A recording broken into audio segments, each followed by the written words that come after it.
Hello student, आप देख रहे हैं यूट्यूब चैनल फिजिक्स चर्चा विद आर के प्रजापति।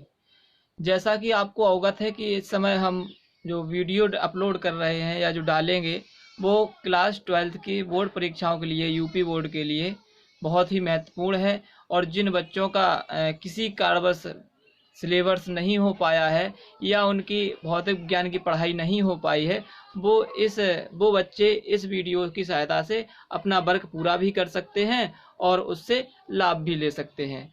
और एक चीज़, कुछ बातों से हम आपको अवगत अवश्य कराएंगे।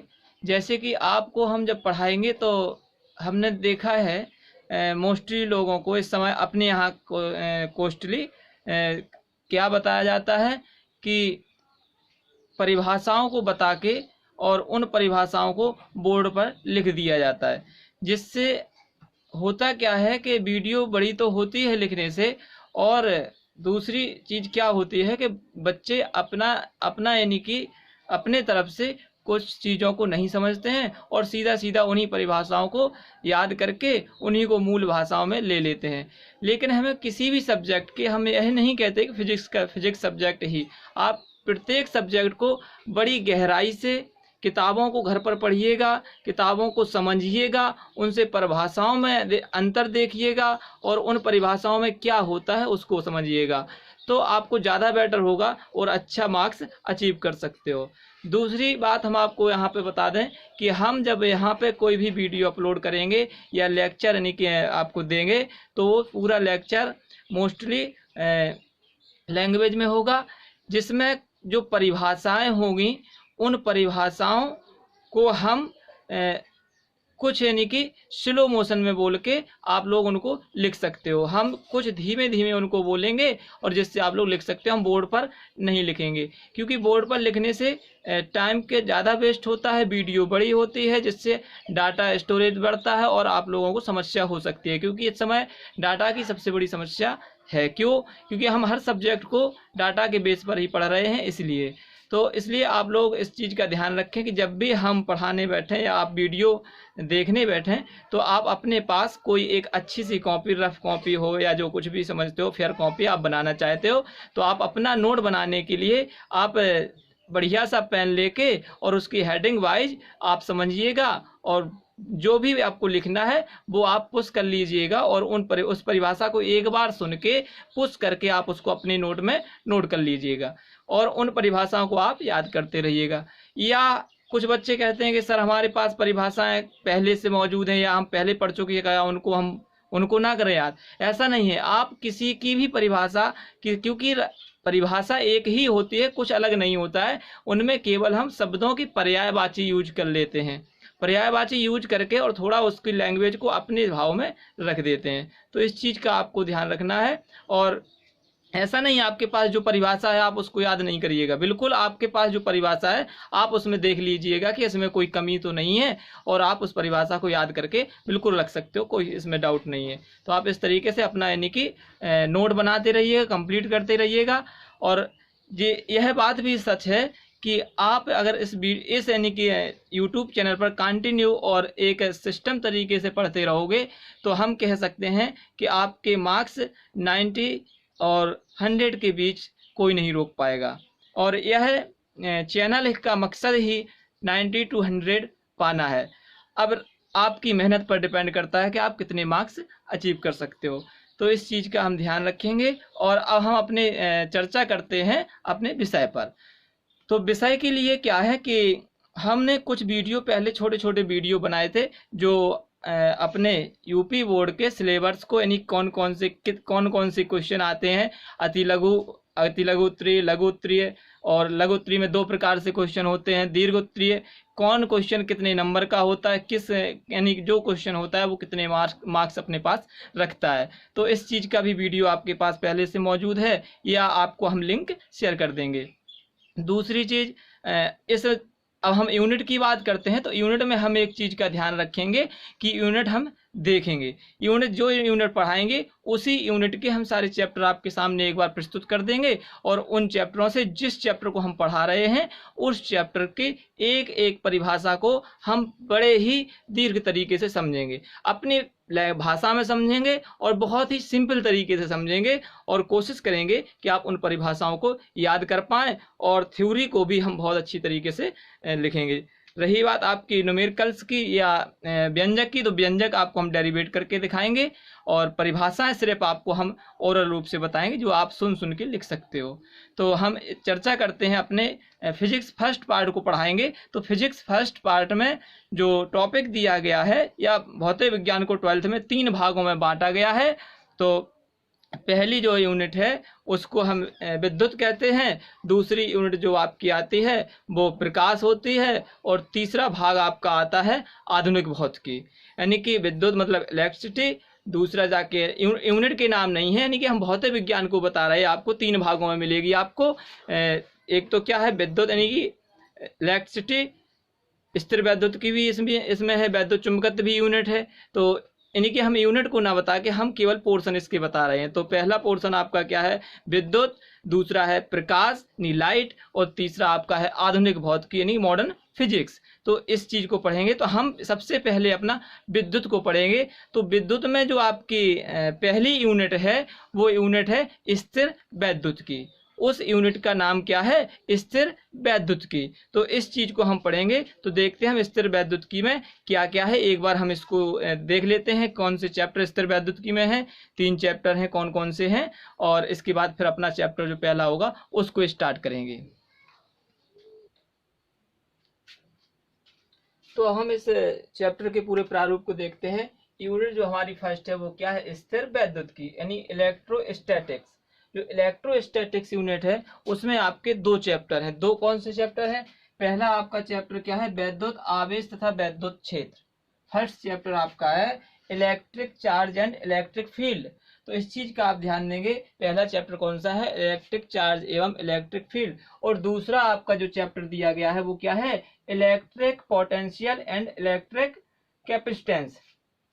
Electric potential and electric capacitance. तो इसमें यानी इसका क्या नाम है विद्युत विभव तथा विद्युत धारिता। तो हमारे पास 2 चैप्टर हैं इस यूनिट को पढ़ने के लिए, और इसका मार्क्स कितने मार्क्स की है वो भी मार्क्स आपको पिछले वीडियो में मिल जाएंगे, क्योंकि सारी यूनिट्स के मार्क्स और प्रत्येक यूनिट में कितने चैप्टर हैं उस वीडियो में दिए गए हैं। तो हम चर्चा करेंगे क्योंकि हमें अभी पहला चैप्टर फर्स्ट चैप्टर पढ़ना है। तो उसके लिए हम बात करते हैं electric charge and electric field में कि कौन कौन से टॉपिक या कौन कौन से मुख्य टॉपिक हैं। तो मुख्य टॉपिक में आपका आता है एक वैद्युत आवेश। वैद्युत आवेश को हम बहुत ही डीपली पढ़ेंगे, बहुत अच्छी जानकारी प्राप्त करेंगे, और वैद्युत क्षेत्र यानी वैद्युत क्षेत्र के बारे में भी हम बहुत कुछ पढ़ेंगे। और अगला है वैद्युत फ्लक्स तथा गॉस की प्रमेय यानी electric flux and Gauss's theorem. तो इन तीनों यानी कि टॉपिक्स को हम पढ़ेंगे, लेकिन अभी हम इस चैप्टर में वैद्युत आवेश को ही समाप्त करेंगे। और इस वीडियो में हो सकता है वैद्युत आवेश भी कुछ थोड़ा बहुत अंश रह सकता है, लेकिन कोशिश करेंगे इसको पूरा ही डीपली तरीके से समझने की। तो हम अपने पहले चैप्टर पर आते हैं। पहला चैप्टर क्या है वैद्युत आवेश तथा वैद्युत क्षेत्र, electric charge and electric field. इसी प्रकार से आप भी अपना जब नोट तैयार करेंगे तो आप उसमें लिखेंगे स्थिर वैद्युत की यानी कि फर्स्ट यूनिट, और फर्स्ट यूनिट में आप सीधा लिख सकते हैं। आप दोनों इस चार्ट को मत बनाइएगा, लेकिन आप इस तरीके से जरूर लिख सकते हैं। वैद्युत आवेश चैप्टर जैसे लिखेंगे तो उसके मुख्य 3 टॉपिक जरूर लिख लीजिएगा नीचे, वैद्युत आवेश, वैद्युत क्षेत्र, वैद्युत फ्लक्स एंड गॉस की प्रमेय। तो इस टॉपिक को लिखने के बाद हम पहला टॉपिक पढ़ेंगे। इससे होता क्या है इन टॉपिक्स को लिखने के बाद कि हमें पता रहता है कि हम आज किस टॉपिक पर चर्चा करेंगे, या आप जब भी आप लर्न करने के लिए बैठेंगे तो आपको एक सहूलियत यह रहेगी कि सावधानी रहेगी, आपको हेल्प मिलेगी कि हमें इस चैप्टर को या इतने टॉपिक को कंप्लीट करना है। क्योंकि आप याद तो कर चुके होते हैं, केवल रिवीजन रह जाता है, तो उस टॉपिक का रिवीजन कर लेते हैं। और इसी प्रकार से हम न्यूमेरिकल्स को भी बांट सकते हैं कि हम फर्स्ट यानी कि पहले दिन या एक दिन हम इसकी न्यूमेरिकल लगाएंगे, दूसरे दिन इस टॉपिक की लगाएंगे। इस तरीके से हम अपने न्यूमेरिकल को भी रिवीजन में लागू कर सकते हैं और हमें हेल्प भी मिलेगी। तो हम पहले चैप्टर की बात करते हैं इस वीडियो में। तो पहला चैप्टर देखिएगा। तो हम अभी चर्चा कर रहे थे फर्स्ट चैप्टर पढ़ने के लिए, तो हम स्टार्ट करते हैं वैद्युत आवेश। पहला उसमें हमने टॉपिक भी देखा था, क्या था? वैद्युत आवेश। तो वैद्युत आवेश जो दिया गया है उसमें हम किन किन टॉपिक्स को पढ़ेंगे, किस किस पाठ्यक्रम को पढ़ेंगे, तो हम देखते हैं। एक तो पहली परिभाषा है विद्युत की, क्योंकि हम विद्युत को समझेंगे पहले। इसके बाद आपकी जो यूनिट का नाम था स्थिर वैद्युत की, उसकी परिभाषा भी समझेंगे, उसके महत्व को समझेंगे। अगला है आवेश से संबंधित बिंदु, यानी कि आवेश का परिचय। आवेश का परिचय मतलब आवेश के बारे में पढ़ेंगे बहुत ही अच्छी तरीके से। और आवेश से संबंधित बिंदु, आवेश के मूल नियम क्या है, यानी मूल नियम में क्या आएगा? आवेश की योज्यता आएगी, जोड़ना घटाना, क्वांटीकरण आएगा इस आवेश का, और आवेश संरक्षण का जो नियम होता है वो आएगा। अगला आएगा कूलाम का नियम, जिसे वैद्युत बल के अंतर्गत पढ़ेंगे, और वैद्युत बल तथा गुरुत्वाकर्षण बल में समानता, वेक्टर रूप भी पढ़ेंगे।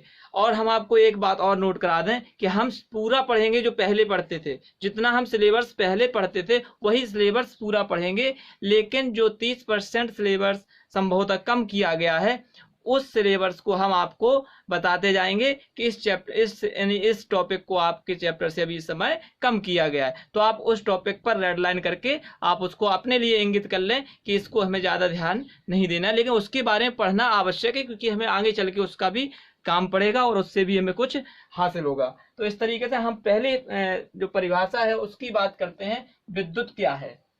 तो विद्युत की परिभाषा जैसा कि हमने आपको बताया था, अपनी नोटबुक को उठाइए और आप पहली हेडिंग तुरंत डाल लीजिएगा, विद्युत। तो विद्युत की परिभाषा को हम देखते हैं, और इसकी परिभाषा, तो हम बात करते हैं विद्युत की। तो विद्युत है क्या? हम अभी क्या पढ़ रहे हैं? भौतिक विज्ञान पढ़ रहे हैं, और भौतिक विज्ञान क्या है?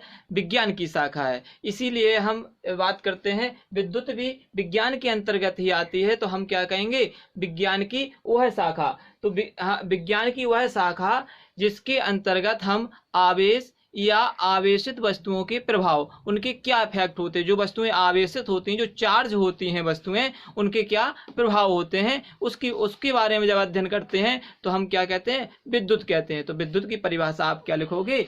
विज्ञान की वह शाखा जिसके अंतर्गत हम आवेश एवं आवेशित वस्तुओं के प्रभावों का अध्ययन करते हैं, क्या कहलाती है? विद्युत कहलाती है। इसको आप समझ चुके होंगे कि किसके बारे में पढ़ते हैं? आवेश जो वस्तुएं होती हैं वो चार्ज हैं, और उनके क्या क्या इफेक्ट होते हैं उसके बारे में हम इनकी पता लगाते हैं, उसकी रिसर्च करते हैं। तो हम किसके अंतर्गत जाते हैं? विद्युत के अंतर्गत जाते हैं। अब बात करते हैं जो जिस यूनिट जो यानी कि हमारी दूसरी हेडिंग है स्थिर वैद्युत की, आपने परिभाषा लिख ली होगी। अब हम देखते हैं स्थिर वैद्युत की परिभाषा को समझते हैं, और इसको बहुत ही अच्छी तरीके से समझेंगे क्योंकि ये हमारे यूनिट का नाम है। और एक चीज आपको बता दें, विद्युत की परिभाषा में एक शब्द आया था आवेशित, यानी कि आवेश। तो आवेश को भी हम बहुत अच्छी तरीके से पढ़ेंगे, क्योंकि अभी आपको पता नहीं है आवेश क्या होता है, तो इसलिए हम आवेश को भी बहुत अच्छी तरीके से समझेंगे। लेकिन यहाँ पर हम केवल एक शब्द को ही पकड़ लेते हैं, आवेशित वस्तु या आवेशित वस्तुओं के प्रभावों को। ठीक है, तो हम बात करते हैं विद्युत स्थिर वैद्युत की में। तो हमारी दूसरी परिभाषा क्या है अपनी स्थिर वैद्युत की, यानी इलेक्ट्रोस्टैटिक्स। तो इलेक्ट्रोस्टैटिक्स, देखो हमने आपको पहले ही बताया था कि जो हमारी भौतिक विज्ञान की परिभाषाएं हैं, अधिकतर परिभाषाएं खुद में स्वयं कुछ नहीं कुछ बयां करती हैं। जैसे कि हमने देखा स्थिर वैद्युत की, यानी कि विद्युत की हमने विद्युत अभी पढ़ा, तो विद्युत में क्या है? स्थिर यानी कि रुका है, और विद्युत में होता क्या है? आवेश। तो निश्चित है कौन रुका हुआ है? आवेश रुका हुआ है। यानी कि कहने का तात्पर्य क्या है? जब किसी बिंदु पर आवेश स्थिर होता है तो हम ऐसे आवेश को क्या कहते हैं? स्थिर वैद्युत कहते हैं, स्थिर वैद्युत कहते हैं। और यह आता किसके अंतर्गत है? भौतिक विज्ञान के अंतर्गत आता है। तो अब इसकी परिभाषा क्या निकल के आएगी? भौतिक विज्ञान की एक शाखा है, यानी भौतिक विज्ञान की वह शाखा जिसके अंतर्गत हम क्या पढ़ते हैं? रुके हुए आवेश के बारे में अध्ययन करते हैं, या स्थिर आवेश के बारे में अध्ययन करते हैं। स्थिर मतलब विराम अवस्था में जो आवेश होता है उसके बारे में हम पढ़ते हैं तो वो हमारा क्या कहलाता है, स्थिर वैद्युत की कहलाती है। तो इसकी परिभाषा आपने लिख ली होगी, किस तरीके से लिखना है। जब हम रुके हुए यानी कि स्थिर आवेश के बारे में पढ़ते हैं तो क्या कहलाता है, स्थिर वैद्युत कहलाता है। और इसी के अंतर्गत जो परिघटना होती है, कहने का मतलब भौतिक विज्ञान की वह शाखा जिसके अंतर्गत हम विरामावस्था में नहीं रुके हुए आवेश के बारे में पढ़ते हैं तो क्या कहते हैं, हम स्थिर वैद्युत की कहते हैं। तो एक बार फिर से आप परिभाषा नोट कर लीजिएगा, क्या, भौतिक विज्ञान की वह शाखा जिसके अंतर्गत हम विरामावस्था में विरामावस्था में स्थिर आवेश जो कहते हैं, आवेश के बारे में अध्ययन या पढ़ते हैं, उसे हम क्या कहते हैं, स्थिर वैद्युत की कहते हैं। तो इसके बारे में आपने देखा होगा इलेक्ट्रोस्टैटिक्स क्या होती है। अब हम तीसरा यानी कि बिंदु अपना उठाते हैं कि आवेश का परिचय, जो महत्वपूर्ण बिंदु था, इस पर चर्चा करेंगे। इस पर बहुत ही इंटरेस्ट यानी कि बहुत ही अच्छा यानी कि टॉपिक आएगा और बहुत अच्छी चीजें भी अपने सामने आएंगी जिसको हम लगभग में व्याख्या के तहत देखेंगे और एक परिभाषा, दो परिभाषाएं भी इससे निकलेंगी। तो अब हम तीसरे टॉपिक की बात करते हैं, आवेश का परिचय। आवेश का परिचय में पहला यानी कि जो अभी हम काफी समय से इंतजार कर रहे थे, आवेश क्या है उसके बारे में चर्चा करेंगे। वैद्युत आवेश, परिभाषा इसकी बाद में लिखेंगे, परिभाषा इतनी इम्पोर्टेंट नहीं है पर इसके बारे में जानकारी बहुत ही अधिक महत्वपूर्ण है। लेकिन इसके मात्रक भी होंगे, कुछ यानी कि बिंदु भी होंगे, आवेश संबंधी महत्वपूर्ण बिंदु जो हैं वो भी होंगे, उनके बारे में हम जानकारी इसी में करेंगे। तो हम देखते हैं आवेश के बारे में, पहले पढ़ते हैं। आवेश एक साधारण घटना है। जैसे कि हम देखते हैं पहले आदि काल में आदि मानव जो बिजली जो तड़कती थी या बिजली जो गरजती थी उसको यानी कि रहस्यमयी घटना मानते थे, अचंभित हो जाते थे। पर आज हमारे सामने वो रहस्यमयी घटना नहीं है क्योंकि उसके बारे में हमें पता चल चुका है। इसी प्रकार से आपने देखा होगा जब किसी टीवी का जो पर्दा होता है उसके पास में हम कोई कागज के या तिनकों के छोटे छोटे टुकड़े ले जाते हैं तो उसमें चिपकते हो, धीमे करके वो नीचे गिर जाते हैं। या हमारी जो त्वचा होती है उसको जैसे ही टच करती है तो चिट चिट की आवाज़ सी आती है। इसी प्रकार से जब हम यानी कि सर्दियों में यानी कि जब कपड़े यानी कि अपने चेंज करते हैं तो उनमें भी देखा होगा आप लोगों ने, एक छोटी सी चिंगारी निकलती है और उसमें चट चट की आवाज़ आती है। यह सब क्या है, यही सब आवेश है, यह सब आवेश के अंतर्गत ही आता है। तो इसी घटना पर एक यानी कि जो यूनान के दार्शनिक थे, यूनानी दार्शनिक थेल्स, यूनानी दार्शनिक कौन से थे, थेल्स थे। यूनानी दार्शनिक थेल्स ने क्या किया, 2600 वर्ष पूर्व, आज से 2600 साल पहले, 2600 वर्ष पूर्व, इसी को हम कह सकते हैं कि 600 ईसा वर्ष पूर्व, यानी ईसा 2600 से 2000 का अंतर होता है। तो 600 ईसा वर्ष पूर्व यूनानी दार्शनिक थेल्स ने देखा कि अंबर एक पदार्थ होता है। अंबर नामक पदार्थ को जब ऊन से रगड़ा जाता है, समझिएगा इसको, किसको, अंबर नामक पदार्थ को जब ऊन से रगड़ा जाता है तो होता क्या है कि उस अंबर नामक पदार्थ में या छड़ में क्या होते हैं, छोटे छोटे तिनकों को अपनी ओर आकर्षित यानी कि अट्रैक्शन करने का गुण उत्पन्न हो जाता है। समझने के लिए 2600 वर्ष पहले की यह बात है। कब यूनानी दार्शनिक थेल्स ने क्या देखा कि जहाँ अंबर नामक पदार्थ को ऊन से रगड़ते हैं तो क्या होता है कि उसमें छोटे छोटे तिनकों को अपनी ओर आकर्षित करने का गुण उत्पन्न हो जाता है। पर यह उन्होंने 2600 वर्ष पूर्व यह घटना बताई थी, लेकिन इसके बारे में उन्होंने भी काफी अध्ययन किया होगा। लेकिन इस यानी कि बात को या इस घटना को कुछ समय के लिए मान्यता नहीं दी गई या इस पर कोई विचार नहीं किया गया। इसके बाद सन 1600 ईस्वी में यह यानी कि मान्यता लगभग में 2200 वर्ष तक शांत रही, यानी कि 2200 वर्ष तक इसके बारे में कोई चर्चा ज्यादा नहीं हुई, न यानी कोई विषय चर्चा का बना। जब यानी कि सन 1600 ईस्वी में इंग्लैंड के वैज्ञानिक डॉक्टर जो गिलबर्ट थे, इंग्लैंड के वैज्ञानिक कौन से थे, डॉक्टर गिलबर्ट, किस सन में, 1600 ईस्वी में। तो देखा उन्होंने सन 1600 ईस्वी में क्या हुआ कि इंग्लैंड के वैज्ञानिक डॉक्टर गिलबर्ट ने बहुत सारा अध्ययन किया। बहुत सारा अध्ययन करने के बाद उन्होंने क्या देखा कि कहीं नहीं कहीं जो इसमें कुछ कॉम्बिनेशन होता है। क्या कॉम्बिनेशन होता है, उन्होंने ये देखा कि दो वैद्यरोधी वस्तुएं, यानी वैद्यरोधी वस्तुएं यह उन्हीं में संभव होता है जो वैद्युत रोधी हो, यानी कि जो आवेश यानी धारा का प्रवाह नहीं कर सकते हैं। वो जब दो वस्तुओं को, और वो भी ऐसी यानी कि चुनी हुई वस्तुएं होती हैं, ऐसा भी नहीं है कोई भी वस्तु उठा लो तो, लेकिन यानी अचालक पदार्थ भी कह सकते हैं उनको हम। तो ऐसी वस्तुओं को जब हम आपस में रगड़ते हैं उन जोड़ों में से, तब उन वस्तुओं में क्या होता है, आकर्षित करने का या छोटे छोटे तिनकों को अपनी ओर आकर्षित करने का गुण उत्पन्न हो जाता है। यह उन्होंने पूरा यानी कि सिस्टमेटिक तरीके से बताया, और कुछ तत्वों को भी आगे रखा, जैसे प्लास्टिक, गंधक, कांच की छड़, रेशम, कपड़ा, यानी इन सारी चीज़ों को उन्होंने आप सामने रखा और कहा अगर इनको यानी कॉम्बिनेशन के साथ अगर रगड़ेंगे हम तो इनमें ऐसी घटनाएं उत्पन्न हो जाती हैं। इसके बाद उनके आधार पर एक परिभाषा आती है, तो इस परिभाषा को आप कहाँ पर लिखोगे, वैद्युत आवेश के आगे। तो वैद्युत आवेश के आगे अब इस परिभाषा को लिखोगे, एक बार सुन लीजिएगा अच्छे से। क्या है, जब दो वैद्युतरोधी वस्तुएं, यानी कि कैसे है, जब दो वैद्युतरोधी वस्तुओं को आपस में रगड़ा जाता है तो क्या होता है, आपस में रगड़ा जाता है तो इलेक्ट्रॉनों के स्थानांतरण के कारण, जब दो वैद्युतरोधी वस्तुओं को आपस में रगड़ा जाता है तो इलेक्ट्रॉनों के स्थानांतरण के कारण वस्तुओं में आकर्षण और प्रतिकर्षण यानी अट्रैक्शन और रिपल्सन दोनों बलों का यानी कि एक दूसरे में आदान प्रदान हो जाता है, या वस्तुएं इन बलों का अनुभव करने लगती हैं, तो हम क्या कहते हैं, आवेश कहते हैं। अच्छे से समझ में आया होगा। फिर से एक बार इस परिभाषा को देख लेते हैं, आप अच्छे से लिख लीजिएगा। क्या, जब दो वैद्युतरोधी वस्तुओं को आपस में रगड़ा जाता है तो इलेक्ट्रॉनों के स्थानांतरण के कारण वस्तुएं आवेशित हो जाती हैं, या उनमें आकर्षण या प्रतिकर्षण बल का अनुभव होने लगता है। क्या कहलाता है, आवेश कहलाता है। इस चीज को हमने देखा। अब हम यहाँ पर एक बात और आपको चर्चा कर लेते हैं। आपने परिभाषा लिख ली होगी, ध्यान से लिख लीजिएगा, अच्छे से लिख लीजिएगा अपनी नोट में। और अपनी परिभाषा को एक बार फिर से अवगत करा दें कि पुश करके लिख लिया करो। अगर एक बार सुन के पुश कर लिया करो, वीडियो को लिख लिया करो। तो इसी आगे चर्चा में एक शब्दों की और जानकारी प्राप्त कर लेते हैं कि जो इलेक्ट्रिसिटी है वो कहाँ से शब्द आया है और इलेक्ट्रॉन कहाँ का शब्द है। तो आपको बता दें, यूनान, अंबर जो अभी नामक पदार्थ बताया, यूनान में अंबर को क्या कहते हैं, यूनान में अंबर को इलेक्ट्रॉन कहते हैं।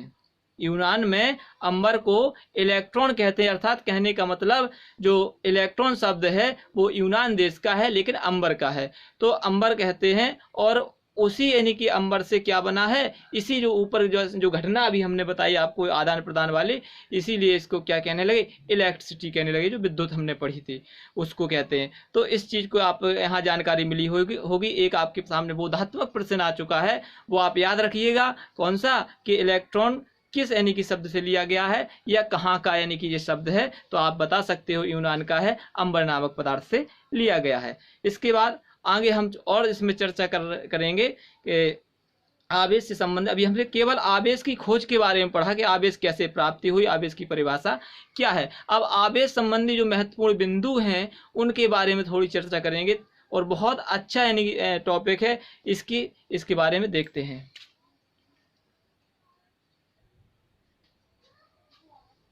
तो हमने अभी, जैसे कि आपको पता है, आप अब कौन सा टॉपिक पढ़ेंगे अपन लोगों ने अभी आवेश का परिचय पढ़ा, कैसे यानी कि आवेश को प्राप्ति हुई और आवेश का कैसे यानी किसको आवेश कहते हैं।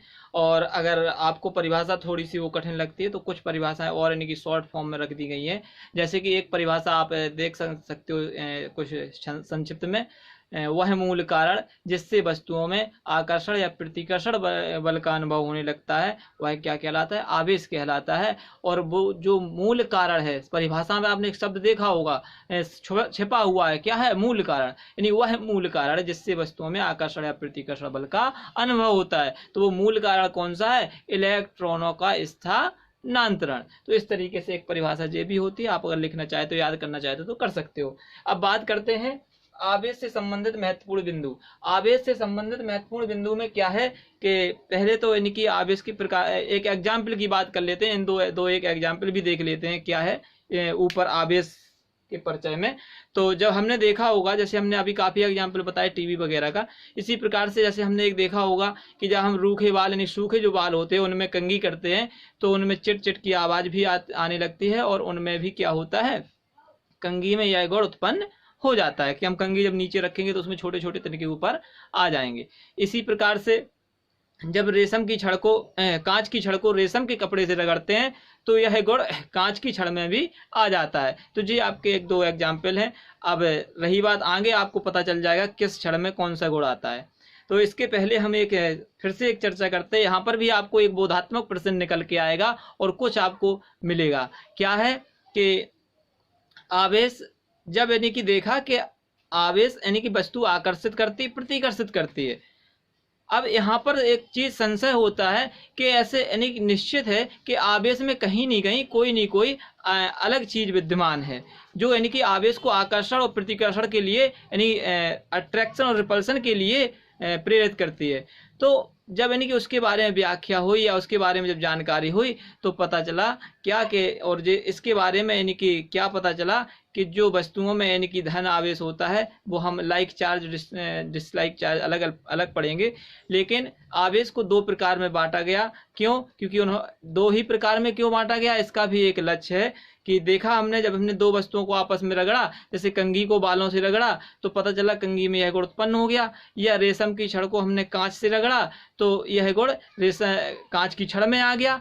तो इस चीज के कारण क्या हुआ कि हमें निश्चित समझ में आ गया कि कहीं नहीं कहीं इनमें दो प्रकार के आवेश होंगे। अब दो प्रकार के आवेश, एक और यानी कि तरीका था दो प्रकार के आवेश पाने का कि जब देखा गया जैसे हमने यानी दो यानी कि आवेशित वस्तुओं को एक यानी कि अलग आवेशित वस्तु है, एक अलग आवेशित वस्तु है, और दोनों को जब हमने आपस में कराया तो वो क्या हो गया, वो आवेश रहित हो गई। यानी कि हमने स्पर्श करा दिया, जैसे हमने स्पर्श कराया और हमने टुकड़े पर जैसे कागज के टुकड़ों पर रखा तो उसने कागज के टुकड़ों को खींचना बंद कर दिया। तो कहने का मतलब दोनों वस्तुएं कैसी हो गई, डिस्चार्ज हो गई। और जब वस्तुएं डिस्चार्ज हो गई तो इससे समझ में आ गया कि आवेश शून्य हो गया, यानी कोई आवेश नहीं है। और यह घटना किस मैटर में होती है, किस मेथड पर होती है, तो यह घटना मैथ से अधिक और कहीं नहीं दिखाई देती है। जैसे कि हमने देखा होगा -2 और +2 को अगर हम ऐड करते हैं तो हमारे पास क्या निकल के आता है, 0 निकल के आता है। जैसे कि हमने -2 को और +2 को जब ऐड किया तो यहाँ आंसर कितना आ गया, 0 आ गया। तो इसका तात्पर्य शून्य यानी कि शून्य हुआ कब, जब परिमाण बराबर है। परिमाण कैसा है, बराबर है। परिमाण बराबर होने पर तभी ये कैसा निकल के आया, 0 निकल के आया। और जब 0 हो गया तो इससे सिद्ध हो गया कहीं नहीं कहीं आवेश दो प्रकार का है। आवेश कितने प्रकार का है, दो प्रकार का है। नंबर 1 धनात्मक और नंबर 2 ऋणात्मक। इससे क्या सिद्ध हो गया, और यह यानी कि जो नाम दिए हैं ये जो एक वैज्ञानिक थे बेंजामिन फ्रैंकलिन। क्या नाम है, बेंजामिन फ्रैंकलिन। आप यहां पर हम नाम लिख देते हैं, इनका पूरा नाम है बेंजामिन फ्रैंकलिन। ये बहुत महान भौतिकवादी थे, तो इनका भी बहुत अच्छा महत्वपूर्ण योगदान है। तो बेंजामिन फ्रैंकलिन ने यह सब पूरी घटना को एक अपने यानी कि तरीके से सॉल्व किया, और इनके नाम भी किसने रखे, बेंजामिन फ्रैंकलिन ने ही धन आवेश और ऋण आवेश नाम रखा। इनका कौन से नाम रखे, धनात्मक आवेश और ऋणात्मक आवेश। इससे पता क्या चला, आवेश कितने प्रकार के होते हैं, आवेश दो प्रकार के होते हैं, धनात्मक आवेश और ऋणात्मक आवेश। रखा किसने, आपको वैज्ञानिक का नाम पता चल गया, बेंजामिन फ्रैंकलिन। इसके आगे हम चर्चा करते हैं कि किसको धनात्मक आवेश कहा गया, कैसे पता चला ये धनात्मक आवेश है और कैसे पता चला ऋणात्मक आवेश है। तो इसके लिए भी हम देखते हैं इनकी धनात्मक और ऋणात्मक आवेश की परिभाषाएं भी निकल के आएंगी कि जब उन्होंने दो वस्तुओं को रगड़ा आपस में तो उन्होंने देखा कि जिस वस्तु से इलेक्ट्रॉन निकले, यानी जिस वस्तु में इलेक्ट्रॉन की कमी हुई, उन्होंने उसको क्या कह दिया, धनात्मक आवेश कह दिया। धनात्मक आवेश किसको कहा, इस चीज का ध्यान रखना आपको। क्या, जिसमें यानी जैसे हमने कंघी से बालों को रगड़ा, तो अगर यानी कि कंघी से बालों को रगड़ा तो जिसमें इलेक्ट्रॉन की कमी हुई, जिससे इलेक्ट्रॉन निकला है, वो कैसा है, धनात्मक है। कैसा आवेश है, धनात्मक आवेश है। और ऋणात्मक आवेश क्या है, ऋणात्मक आवेश क्या है, जिस वस्तु ने इलेक्ट्रॉन ग्रहण किया, जिस वस्तु ने इलेक्ट्रॉन ग्रहण किया वह कैसा आवेश है, ऋणात्मक आवेश है। और यह कैसा आवेश है, ऋणात्मक आवेश है। तो इस तरीके से हम यहाँ पर देखते हैं धनात्मक आवेश और ऋणात्मक आवेश कैसे यानी कि प्राप्त होता है। एक एग्जाम्पल, वही एग्जाम्पल दोबारा से आप समझते हैं क्या है। जब कांच की छड़ को रेशम के कपड़े से रगड़ते हैं, जब कांच की छड़ को रेशम के कपड़े से रगड़ते हैं तो होता क्या है कि कांच की छड़ से इलेक्ट्रॉन निकलकर रेशम के कपड़े में चले जाते हैं। समझ, यहाँ आपको थोड़ा ध्यान देने वाली बात है। हमने क्या कहा, कांच की छड़ से इलेक्ट्रॉन निकलकर रेशम के कपड़े में चले जाते हैं, इस चीज को हमने आपको बताया। तो अब यहाँ पर किसने इलेक्ट्रॉन निकाला, कांच की छड़ ने। इलेक्ट्रॉन किससे निकला, कांच की छड़ से इलेक्ट्रॉन निकला, वो किस में आ गया, रेशम के कपड़े में आ गया। तो यहाँ पर क्या प्रदर्शित हो गया कि कांच की छड़ धनात्मक है और रेशम का कपड़ा कैसा हो गया, ऋणात्मक हो गया। तो इस प्रकार से हम परिभाषाएं लिखेंगे। आप लोग लिख सकते हो आवेश के प्रकार डाल के, क्या, धनात्मक आवेश, ऋणात्मक आवेश, यानी पॉजिटिव चार्ज और निगेटिव चार्ज। तो पॉजिटिव चार्ज में क्या लिखोगे, अब आप परिभाषा बना सकते हो, यानी कि वे पदार्थ जिनमें इलेक्ट्रॉनों की कमी होती है उन्हें हम क्या कहते हैं, धन आवेशित, यानी पॉजिटिव कहते हैं उन्हें। वो कैसे हैं, धन आवेशित हैं, चार्ज हैं, धन आवेशित हैं। तो इस तरीके से, लेकिन जो उन पर आवेश है वो कैसा है, धन आवेश है। पदार्थ धन आवेशित है लेकिन उन पर जो चार्ज है, जो आवेश है वो कैसा है, धन आवेश है, पॉजिटिव चार्ज है। इसी प्रकार से हम बात करते हैं ऋणात्मक आवेश की। तो ऋणात्मक यानी निगेटिव चार्ज क्या है, वे पदार्थ जिनमें इलेक्ट्रॉनों की अधिकता होती है, वे पदार्थ जिनमें इलेक्ट्रॉनों की अधिकता होती है उन्हें हम क्या कहते हैं, वे पदार्थ कैसे कहलाते हैं, ऋण आवेशित कहलाते हैं। और इन पर जो आवेश होता है, जो चार्ज होता है वो कैसा होता है, ऋणावेश होता है, यानी कि निगेटिव चार्ज होता है। तो इन दोनों परिभाषाओं को आप लिख सकते हो। फिर से एक बार देख लो, क्या है, वे पदार्थ जिनमें इलेक्ट्रॉनों की कमी होती है उन्हें हम धनावेशित कहते हैं, और वे पदार्थ जिनमें इलेक्ट्रॉनों की अधिकता होती है उन्हें हम क्या कहते हैं, ऋण आवेशित कहते हैं। इस तरीके से आपके सामने दोनों एग्जाम्पल्स और ये दो आवेश के प्रकार आते हैं। हम इनकी थोड़ी चर्चा करते हैं कि कौन सी वस्तु धनावेशित होती है, कौन सी वस्तु ऋणावेशित होती है। तो एक हम टैली बना देते हैं छोटी सी, उसको आप नोट कर लीजिएगा। ये आपके सामने एक टैली है, क्या है, धनावेशित और ऋणावेशित की। कैसी टैली है, आप इसको बना सकते हो अपनी कॉपी में, आवेश से लिख के, आवेश कितने प्रकार के होते हैं, आवेश की परिभाषा लिख के, और आप क्या बना सकते हो, इस तरीके से एक टैली बना सकते हो जो आपको थोड़ी सी सहायता देगी। किस तरीके से, कांच और रेशम, अगर हम कांच और रेशम को आपस में रगड़ेंगे तो क्या होगा, कांच धनावेशित होगा, रेशम का कपड़ा ऋणावेशित होता है। ठीक है, इसी प्रकार से हम अगर फर और एवोनाइट को रगड़ते हैं, फर एवोनाइट को रगड़ते हैं तो फर कैसा होगा, धनावेशित होगा, एवोनाइट ऋणावेशित होगा। इसी प्रकार से अगर हम ऊन को और प्लास्टिक को रगड़ते हैं तो ऊन धनावेशित होगी, प्लास्टिक ऋणावेशित होगी, और ऊन और रबड़ को रगड़ते हैं यानी कि वही कॉम्बिनेशन बनेगा, ऊन धनावेशित होगी और रबड़ ऋणावेशित होगी। तो इस तरीके से आपको यानी कि इस चीज को याद रखना है। और इसी चर्चा में आपको बहुत सारे ऐसे टॉपिक्स मिलेंगे जो आपने हो सकता पढ़ा भी हो और ना भी पढ़ा हो, जो आपके सिलेबस को या आपकी थ्योरी को मजबूत करने के लिए बहुत अच्छा स्तंभ का काम करेंगे। तो हम आगे बात करेंगे लाइक चार्ज, डिसलाइक चार्ज, यानी कि सजातीय आवेश और विजातीय आवेश। इसकी एक घटना और एक दो एग्जाम्पल के थ्रू भी हम इनको घटना के तहत समझेंगे। तो हम देखते हैं इस आगे वाले टॉपिक को। तो हम बात करते हैं किसकी, लाइक चार्ज और अनलाइक चार्ज की। तो एक घटना देखते हैं। अभी हम यानी कि दो रेशम की छड़ लेते हैं और दो यानी कि कांच की छड़ लेते हैं और दो रेशम के कपड़े लेते हैं। तो हम देखते हैं, या हम इस तरीके से लेते हैं, कांच की छड़ और प्लास्टिक, दो कांच की छड़ और दो प्लास्टिक या रबड़ की छड़ लेते हैं। तो हम इनमें क्या करते हैं, कांच की छड़ और प्लास्टिक को आपस में रगड़ते हैं। तो आपको पता है कांच की छड़ कैसी होगी, धनावेशित होगी, प्लास्टिक की छड़ कैसी होगी, ऋणावेशित होगी। इसी प्रकार से दोनों छड़ें हो जाएंगी, कांच की दोनों छड़ें धनावेशित हो जाएंगी और प्लास्टिक की दोनों छड़ें ऋणावेशित हो जाएंगी। और हम जब उनको स्वतंत्रता, एक छड़ को यानी कि स्थायी टांग कर दूसरी छड़ को पास में लाएंगे। कैसे, जैसे मान के लो आपके पास ये दो छड़ हैं, इस तरीके से दोनों किसकी हैं, कांच की छड़ है, और कैसे हैं, आवेशित है, यानी कि हम चार्ज कर चुके हैं, आपस में रगड़ चुके हैं, किसको, रबड़ की और कांच की छड़ को। तो हम इन दोनों को पास में लाएंगे। कैसा करेंगे, पास में लाएंगे। तो हम क्या देखेंगे जी, यह दोनों छड़ें कैसी होगी, एक एक्सपेरिमेंट के अंतर्गत, या हम देख भी कर भी सकते हैं, तो वो एक दूसरे से दूर जाएंगी। कैसी होंगी? एक दूसरे से दूर जाएंगी, क्योंकि ये कैसी छड़ है? कांच की, धन आवेशित है। किस प्रकार से है? धन आवेशित है ये छड़, तो कैसी होगी? दूर जाएंगी। कहने का मतलब जिन पर दोनों आवेश कैसा था? सेम आवेश था, समान आवेश था, इसीलिए क्या करेंगे? एक दूसरे से दूर, यानी कि दूर धकेलने का मतलब है कौन सा बल लगाएंगे? रिपल्सन, यानी कि प्रतिकर्षण बल लगाएंगे। क्या करेंगे? रिपल्सन करेंगे, यानी कि प्रतिकर्षण करेंगे। इसी प्रकार से अगर हम इसका उल्टा ले लेते हैं, और इसी प्रकार से हम दोनों रबड़ की छड़ को भी वही एग्जाम्पल के थ्रू, जैसे जो हमने रगड़ी थी, इस प्रकार से दोनों रबड़ की छड़ जैसे ऋणात्मक हैं, ऋणावेशित हैं, इनको भी जब हम पास में लाएंगे तो ये कैसी हो जाएंगी? एक दूसरे को दूर करेंगे। यानी दोनों धनावेशित छड़ें एक दूसरे को दूर करेंगी, तो इसका मतलब है कौन सा बल लग रहा? प्रतिकर्षण बल लग रहा। इसी प्रकार से दोनों ऋणावेशित छड़ भी एक दूसरे को दूर करती हैं, तो कौन सा बल लग रहा? प्रतिकर्षण बल लग रहा। लेकिन इसी का हम जस्ट उल्टा कर दें कि एक कर दें हम धनावेशित छड़, जैसे हमने एक धनावेश कर दी और एक ऋणावेशित कर दी यहाँ पर,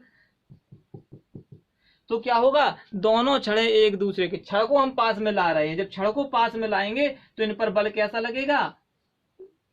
ये एक दूसरे की ओर खींचने लगेंगे। खींचने का मतलब आकर्षित होने लगेंगे, यानी अट्रैक्शन होगा, बल लगेगा, इनमें फोर्स लगेगा। तो हम कह सकते हैं, इस प्रकार से हम कह सकते हैं एक एग्जाम्पल के तहत, कि जो सजातीय आवेश यानी समान आवेश वाले होते हैं, सजातीय आवेश एक दूसरे को प्रतिकर्षित करते हैं। सजातीय आवेश एक दूसरे को प्रतिकर्षित करते हैं, जबकि हमने यहाँ क्या देखा? विजातीय आवेश एक दूसरे को आकर्षित करते हैं। तो आप इसमें अगला पॉइंट डाल के क्या लिख सकते हो कि सजातीय आवेश मतलब प्लस प्लस कॉमा माइनस और माइनस, यहाँ ऐसे करके लिख सकते हैं। क्या करेंगे? एक दूसरे को प्रतिकर्षित करेंगे। तो हम एक लाइन में लिखेंगे सजातीय आवेश एक दूसरे को प्रतिकर्षित करेंगे, जबकि विजातीय आवेश प्लस कॉमा माइनस, और ये आकर के क्या लिखेंगे? Minus comma plus. इस तरीके से अगर आवेश होंगे, विजातीय आवेश क्या करेंगे? एक दूसरे को आकर्षित करेंगे। तो आप इस चीज को याद रखिएगा, क्योंकि ये आपके क्वेश्चन न्यूमेरिकल्स में पूछ सकता है। वस्तु कैसा बल आरोपित करेंगे, तो आपको बताना होगा कि कैसा बल आरोपित करेंगे। नॉर्मल सा क्वेश्चन है, तो हमें समझ में आ गया होगा। सजातीय वस्तुएं एक दूसरे को आकर्षित करते हैं, प्रतिकर्षित करते हैं, जबकि विजातीय वस्तुएं एक दूसरे को आकर्षित करते हैं। तो इस चीज को हमने इस एग्जाम्पल के थ्रू देखा, और हम आगे अब देखते हैं आवेश के बारे में और महत्वपूर्ण बिंदु। तो अब चर्चा करेंगे अगले बिंदु की। अगला बिंदु क्या है कि वस्तुओं को कितने प्रकार से हम आवेशित कर सकते हैं। तो वस्तुओं को कितने प्रकार से आवेशित कर सकते हैं, पहला आप इसमें लिख सकते हो, आप नोट में लिखिएगा कि वस्तुओं को कितने प्रकार से आवेशित कर सकते हैं, पॉइंट डाल के। तो पहला क्या होगा? घर्षण, और दूसरा क्या होगा? घर्षण, चालन, दूसरा, और थर्ड नंबर होगा आपका प्रेरण। हम तीन प्रकार से आवेशित कर सकते हैं वस्तुओं को, घर्षण, चालन, प्रेरण। तो हम इसमें घर्षण से देखते हैं। घर्षण क्या है? आप इनके तीनों चीजों को आप समझिएगा, क्योंकि अपनी के आप किताब में देखोगे तो आपको बहुत सारी थ्योरी मिलेगी और पढ़ने से आपको अच्छा भी लगेगा। लेकिन हम थोड़ा इनको यानी कि संक्षिप्त में समझ लेते हैं कि घर्षण क्या है। जब हम दो वैद्युतरोधी वस्तुओं को आपस में रगड़ते हैं, जब दो अनावेशित चालक यानी अचालक वस्तुओं को आपस में रगड़ा जाता है, तो क्या होता है? एक वस्तु से दूसरे वस्तु पर इलेक्ट्रॉन पहुंच जाते हैं, लेकिन जितना इलेक्ट्रॉन इससे निकला होगा उतना ही इलेक्ट्रॉन उस पर गया होगा। इस प्रकार से, और जितना चार्ज इस पर होगा उतना ही चार्ज दूसरी वस्तु पर होगा। हालांकि यह सही भी है कि इस पर अगर इससे आवेश निकला है तो इस पर इससे आवेश निकला है तो इस पर धनात्मक आवेश होगा, जबकि अगर दूसरी वस्तु ने आवेश लिया है तो उस पर कैसा आवेश होगा? ऋणात्मक आवेश होगा। लेकिन परिमाण कैसे होंगे, मात्राएं कैसी होंगी? बराबर होगी, इक्वल होंगी। तो इस प्रकार से हम घर्षण को समझते हैं। घर्षण क्या है? यानी कि जैसे कि हमने अभी एक एग्जाम्पल देखा था, जब रेशम के कपड़े को कांच की छड़ से रगड़ते हैं तो क्या प्राप्त होता है? तो जी कौन सा चालन है, कौन सा आवेशन है? जी आवेशन घर्षण है। इसीलिए कहते भी हैं आवेशित करने की विधियां या आवेशन की विधियां। तो आवेशन की तीन विधियां हैं, घर्षण, चालन और प्रेरण। तो घर्षण की बात कर ली हमने। अब बात करते हैं चालन की। तो चालन की हम एक चित्र के अनुसार समझेंगे, तो देखिएगा बहुत ध्यान से, क्योंकि ये महत्वपूर्ण है कि चालन कैसे हो जाती है, आवेशित वस्तु कैसे हो जाएंगी, तो इसको समझना है और हम इसके बारे में देखते हैं। देखो चालन के लिए हम एक एग्जाम्पल के तहत समझते हैं। तो चालन में क्या है, हमने एक चालक यानी आवेशित गोला लिया, यानी चार्ज, हमने कोई एक चार्ज बॉडी ली और हमने क्या रख दिया, उसको इस तरीके से हमने एक स्टैंड पर रख दिया, या कैसे भी करके आपने इस तरीके से एक रख दिया इसको। इस पर क्या है, प्लस चार्ज उपस्थित है। जब इस पर प्लस चार्ज उपस्थित है और आपने क्या किया, आपने किया एक अनावेशित गोला लिया। ये कैसा था, आवेशित यानी चार्ज था, और एक डिस्चार्ज गोला लिया, यानी कहने का मतलब एक आपने सिंपल गोला लिया जिस पर कोई चार्ज नहीं है, रिक्त है।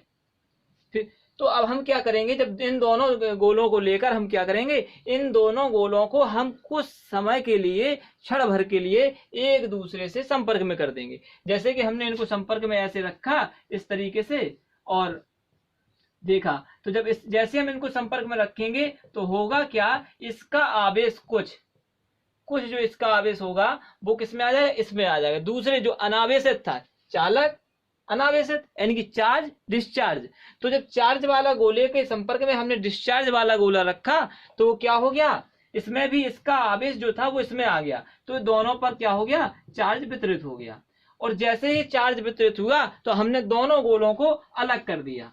क्या कर दिया, दोनों गोलों को अलग कर दिया, तो हमने देखा कि दोनों गोलों पर क्या आ गया, चार्ज हो गया। इस प्रकार से हम चालन विधि द्वारा क्या कर सकते हैं, हम गोलों को चार्ज कर सकते हैं। समझ में आ गया होगा। जैसे एक आप फिर से एक देख सकते हो, इसको लिखना नहीं है, केवल समझना है और देखना है। क्या है, एक हमने कैसा चालन विधि पढ़ रहे थे, घर्षण तो घिसकर हो गया था, एक दूसरे को रगड़ दिया, और चालन में देखते हैं एक हमने क्या लिया, चार्ज गोला लिया, यानी कि एक चार्ज बॉडी ली, एक डिस्चार्ज बॉडी ली, और हमने दोनों बॉडी को संपर्क में रख दिया। जब दोनों बॉडी को संपर्क में रखा तो क्या हुआ, दोनों इसका जो चार्ज था कुछ चार्ज इस पर आ गया।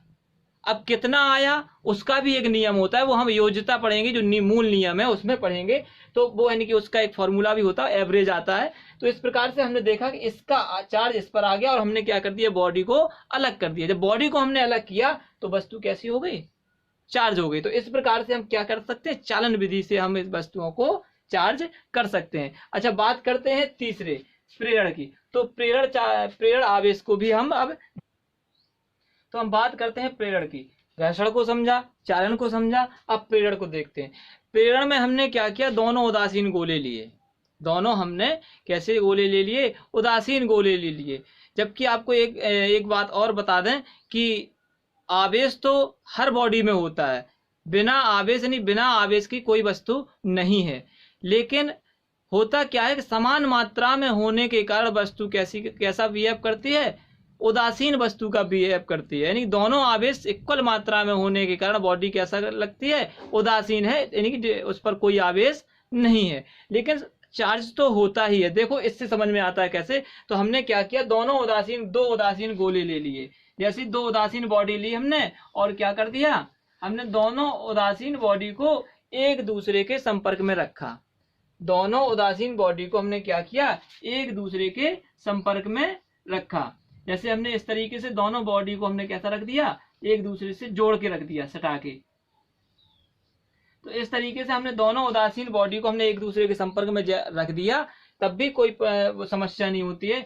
लेकिन जब हम देखते हैं कि एक हम धनावेशित क्षण, कोई एक हम चार्ज यानी कि जो आवेश जो चार्ज क्षण होती है, जैसे कि हमने मान लिया जिस चार्ज है, तो हमने देखा जैसे हम चार्ज क्षण को यहाँ पे लाए इसके पास में, और इसके पास में जैसे ही लाते हैं तो हम देखते हैं कि इस बॉडी यहाँ पर ऋणावेशित हो जाता, यहाँ पर ऋणावेश आ जाता है और यहाँ पर क्या चला जाता है, धन आवेश चला जाता है। अब ये कैसे होगा इसको समझते हैं। जैसे हमने एक बॉडी यहाँ पर कैसी रख दी, चार्ज बॉडी रख दी, चार्ज प्लस वाली, तो इस तरीके की कंडीशन बन जाती है। अगर हम ऋणावेशित वाली बॉडी रखेंगे तो उल्टा हो जाएगा, यहाँ धनावेशित हो जाएगी, यहाँ ऋणावेशित हो जाएगी। ऐसा क्यों होता है, अब इसको हम फिर से समझेंगे क्यों होता है, लेकिन पहले हम देख लेते हैं। और हम क्या करते हैं, बॉडी को यहीं रखा रहने देते हैं और दोनों गोलों को अलग कर देते हैं। तो हम देखते हैं कि इस पर ऋणावेशित रह जाता है, इस पर धनावेश रह जाता है, यानी चार्ज हो गई बॉडी। समझ में आया कैसे? दो उदासीन गोले लिए, बॉडी ली और हमने एक दूसरे के संपर्क में रख दी। इसके बाद कोई एक चार्ज हमने आवेश से धनी क्षण लेकर क्या कर दिया, बॉडी के पास लाते हैं। तो हम देखते हैं एक बॉडी पर धनावेश आ जाता है, एक बॉडी पर ऋणावेश आ जाता है, और हम बॉडी को दोनों को अलग कर लेते हैं तो हमारे पास दोनों बॉडी कैसी हो जाती है, चार्ज हो जाती है। अब हम देखते हैं कैसे, तो इसमें क्यों होता है ऐसा। हमने अभी पढ़ा है क्या, सजातीय आवेश एक दूसरे को प्रतिकर्षित करते हैं जबकि विजातीय आवेश एक दूसरे को आकर्षित करते हैं। हमारे पास क्षण कैसी थी, धनावेशित। तो हुआ क्या कि धन आवेशित होने के कारण, प्रतिकर्षण के कारण जो धन आवेश था वो दूसरी साइड निकल गया, यानी कि धातु से जुड़ा हुआ था इसलिए इससे निकल के इसमें आ गया। और इसका जो ऋणावेश था वो इसका भी ऋणावेश था, वो सारा ऋणावेश क्या है, अट्रैक्शन, यानी कि एक दूसरे की ओर खींचने के कारण, एक दूसरे की ओर अट्रैक्शन करने के कारण क्या हुआ, पास में आ गया। तो अब ये जो क्षण थी वो चार्ज क्षण के कारण अपनी स्थिति में वो हो जाते हैं कि धनावेश ऋणावेश इस पर हो गया, धनावेश इस पर हो गया। लेकिन हमने क्या किया, उसी क्षण का लाभ उठा के दोनों को क्या कर दिया, अलग कर दिया। तो जब अलग किया तो इसके कारण इस तरफ खिंचा रह गया ऋणावेश और उस तरफ धनावेश बना रहा। जब हमने निकाला तो फिर वो चार्ज क्या बाहर नहीं आ सका। चार्ज बॉडी से अपने आप तो नहीं निकल सकता ना। तो इसमें क्या हुआ कि अब हम यानी कि क्षण को भी अलग करके दोनों बॉडी को चार्ज कर लेते हैं। तो इस प्रकार से जो आपका घर्षण, चालन और प्रेरण, हमें लगता बहुत ही बखूबी तरीके से आपने समझा होगा इस वाले टॉपिक को, घर्षण, चालन और प्रेरण।